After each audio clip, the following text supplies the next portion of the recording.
Hi అండి, welcome back to Jyothi kitchen. ఇవాటి special recipe వచ్చేసి రవ్వ లడ్డు అండి. మనం రవ్వ లడ్డుని ఎలా ప్రిపేర్ చేసుకోవాలి అనేది ఈ వీడియోలో తెలుసుకుందామండి. ముందుగా స్టవ్ వెలిగించి కడాయి పెట్టుకోవాలండి. కడాయి హీట్ అయిపోయిన తర్వాత అందులో నేను 2.5 టేబుల్ స్పూన్ నెయ్యి తీసుకున్నానండి. నెయ్యి కొంచెం ఎక్కువే పడుతుంది. నెయ్యి ఇష్టపడని వాళ్ళు ఆయిల్ వేసుకోవచ్చండి. ఇప్పుడు ఇందులో 1.5 కప్పు నేను రవ్వ తీసుకున్నానండి, ఉప్మా రవ్వ. ఇప్పుడు స్టవ్ సిమ్లో పెట్టుకోవాలండి.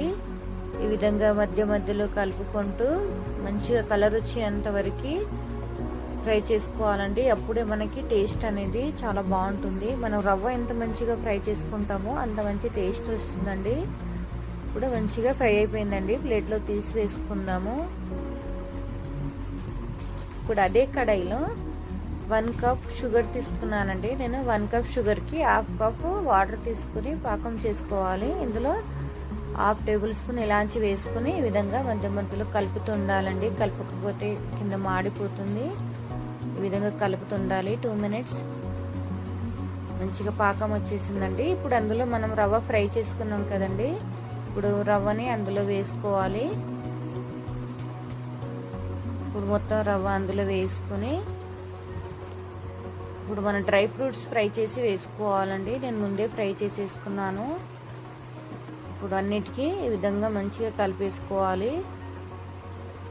స్టవ్ సిమ్లో పెట్టుకోవాలండి. విధంగా కలిపేసుకోవాలి. జస్ట్ 2 మినిట్స్ ఇలా కలుపుకున్న తర్వాత స్టవ్ ఆఫ్ చేసేద్దామండి. స్టవ్ ఆఫ్ చేసిన తర్వాత ఈ విధంగా మంచిగా కలిపేసుకోవాలి. ఇప్పుడు మనం లడ్డు ప్రిపేర్ చేసుకుందామండి. మనకు రౌండ్ షేప్ వచ్చేలా చేసుకోవాలి. కొంచెం వేడి వేడిగా ఉంటుంది కదండి, అప్పుడే అన్నిటికీ ఈ విధంగా షేప్ వచ్చేలా రెడీ చేసుకుందామండి. ఎంతో టేస్టీగా రవ్వ లడ్డు రెడీ అయిపోయిందండి. మీరు కూడా ఇలాగే ట్రై చేయండి. మీకు వీడియో కనుక నచ్చితే లైక్ చేయండి. మరిన్ని టేస్టీ రెసిపీ కోసం జ్యోతి కిచెన్ని సబ్స్క్రైబ్ చేయడం మర్చిపోకండి. Thanks for watching.